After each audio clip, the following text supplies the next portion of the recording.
আসসালামু আলাইকুম, কেমন আছেন আপনারা সবাই? আশা করি সকলেই ভালো আছেন। তো সকল সুস্থতা কামনা করেই শুরু করতেছি আজকের ভিডিও।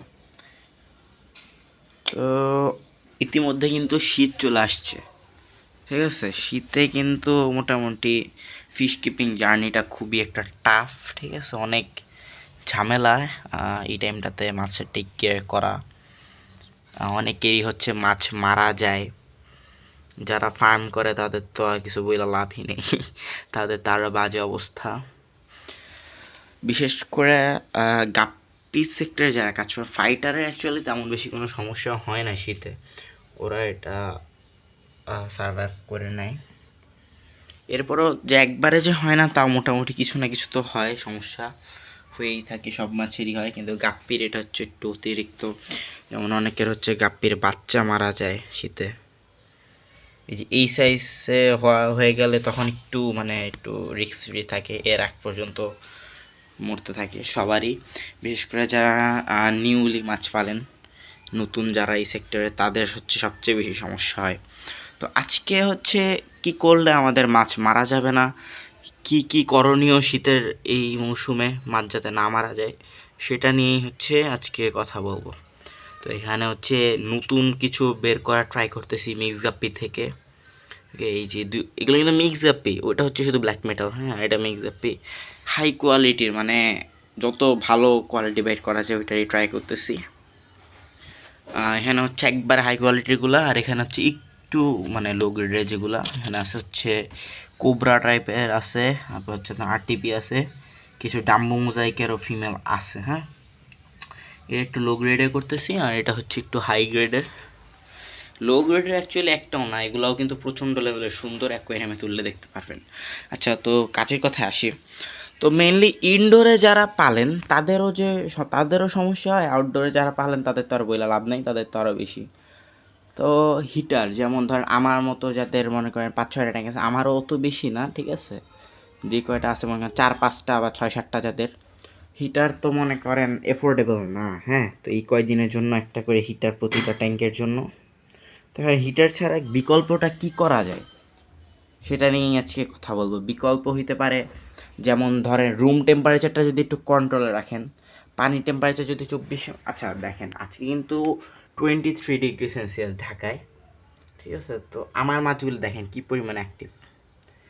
বাইরে কিন্তু গেলে বুঝতে পারবেন কি পরিমাণ ঠান্ডা, বাট আমার রুম টেম্পারেচারটা আমি কন্ট্রোলে রাখতে পারছি, তাই দেখেন মাছ কি পরিমাণ অ্যাক্টিভ। এগুলো মাত্র পানি দিছি, তো নতুন পানি দেওয়াতে একটু আছে। যে ফাইটারগুলোরও দেখেন অ্যাক্টিভ আছে, সবগুলোই অ্যাক্টিভ, কোনোটা কিন্তু ঝিমাইতেছে না আমার মাছ। বাচ্চাগুলোর দেখেন, বিশেষ করে বাচ্চাগুলো তো আরও বেশি অ্যাক্টিভ। এখানে আবার ব্রিডিং করাইছি, যদি দেখাই, এখানে এগ লে করছে, মেলটা সহ এগুলো রাখছি। এটা নিয়েও ভিডিও আসবে খুবই শীঘ্রই। তো এখন রুম টেম্পারেচার কন্ট্রোল রাখতে পারলেই কোনো প্যারা নেই। শীতে হচ্ছে ইনডোরের, আমি আজকে ইনডোরেরটা নিয়েই কথা বলবো বেসিক্যালি। আউটডোরের কোনো সেটা আপাতত আমার নাই, তো সেগুলো আর বলতেছি না। তো আউটডোর আর ইনডোরের পুরাটাই কিন্তু হচ্ছে দুই রকম। হ্যাঁ, দুটোটাই রিভার্স। ইনডোরে যেভাবে করতে হয় টেক কেয়ার, আউটডোরে কিন্তু ঠিক তার বিকল্পটা। তো আমার রুলস আবার কেউ ফলো করতে চায় না, আউটডোরে যারা মাছ পালেন। তো আউটডোরে যদি পালেন, বেসিক্যালি বেশি করে প্ল্যান্স দিলেই হয়, আর কোনো প্যারা নাই। আর সবচেয়ে বেশি বেটার যদি হচ্ছে আপনার হিটার ইউজ করতে পারেন ইনডোর। আর যদি হিটার ইউজ না করতে পারেন, রুম টেম্পারেচার জাস্ট কন্ট্রোল রাখবেন, জানলা লাগায় রাখবেন। পারলে করবেন কি, রুমের দরজাটা লাগায় রাখবেন। পারলে করবেন কি, একটা ওই যে 100 ওয়াটের লাল লাইটগুলো পাওয়া যায় না, সেগুলো জ্বালায় রাখবেন। রুমের টেম্পারেচার এমনি কন্ট্রোলে চলে আসবে। রুমের টেম্পারেচার কন্ট্রোলে আসলে পানির টেম্পারেচার অটোমেটিক কন্ট্রোলে চলে আসবে। আবার অতিরিক্ত হিট হলেও কিন্তু সমস্যা আছে। টেম্পারেচার অলওয়েজ নর্মাল রাখার ট্রাই করবেন, যাতে বেশি না হয়। এটা একটা গেল। এরপর হচ্ছে শীতে অনেকের মাছ কিন্তু খাওয়া দাওয়া বন্ধ করে দেয়। খাওয়া দাওয়া অ্যাকচুয়ালি বন্ধ করে না, খাওয়া দাওয়া কমই করে অ্যাকচুয়ালি মাছ শীতে। যেমন যদি এই মাছটা দেখাই, ওরে আমি খাবার দিছিলাম, যদিও একটু অতিরিক্ত দিয়ে ফেলছি, নিচে দেখেন খাবার কিন্তু পড়ে আছে। ও কিন্তু খাওয়া দাওয়া বন্ধ করে দিছে অলরেডি। কারণ হচ্ছে কি, ব্রিডে দিছিলাম, বাট ও ব্রিড করে নাই। হ্যাঁ, আর মাইকটাই খাইছে, তো এই জন্য খাওয়া দাওয়া নাই। তো শীতে মানে ইউজুয়ালি গরমকালে যেরকমটা খায় মাছ তার থেকে একটু কম খাবার দিবেন, ঠিক আছে? অতিরিক্ত খাবার দিলে কিন্তু প্রবলেম আছে। আর খাবারটা দিবেন হচ্ছে একটা নির্দিষ্ট টাইমে, যখন কিনা একটু ঠান্ডাটা কম থাকবে, যখন একটু গরম থাকবে আর মাছ যখন অ্যাক্টিভ থাকবে সেই টাইমটাতে খাবার দিবেন। যখন দেখবেন মাছ ঝিমাইতেছে, যেমন দেখেন এরকম কোনায় যায় যখন মাছগুলো চুপ করে বসে থাকবে, লড়াচড়া নাই, মুভমেন্ট নাই, ওই টাইমটাতে খাবার দিবেন না। ওই টাইমটায় খাবার দিলে মাছ খায়া পটল তুলবে। এই হচ্ছে গিয়ে বেসিক, এছাড়া কিছুই না। জাস্ট একটু রুম টেম্পারেচারটা কন্ট্রোল রাখতে পারলেই হলো।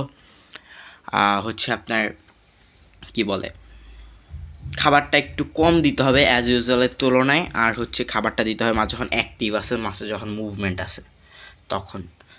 Just it, nothing else. এরকম করলেই দেখেন আমার মাছ কিন্তু অলওয়েজ অ্যাক্টিভ, মাশাল্লাহ। সবাই মাশাল্লাহ বলবেন। থাকার পিছনে একটা রিজন হচ্ছে জাস্ট আমি জানলা দরজা একটু অফ করে রাখি আর হচ্ছে একটু রুম টেম্পারেচারটা কন্ট্রোলে রাখি।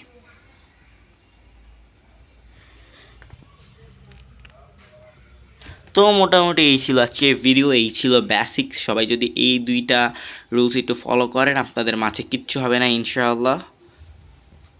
তো যদি ভিডিওটা ভালো লাগে থাকে একটা লাইক দিয়ে দিবেন, আর যদি চ্যানেলটা সাবস্ক্রাইব না করে থাকেন সাবস্ক্রাইব করে দিবেন। তো আজকের মতো এখানেই বিদায় নিতেছি। সবাই ভালো থাকেন, সুস্থ থাকেন। আসসালামু আলাইকুম।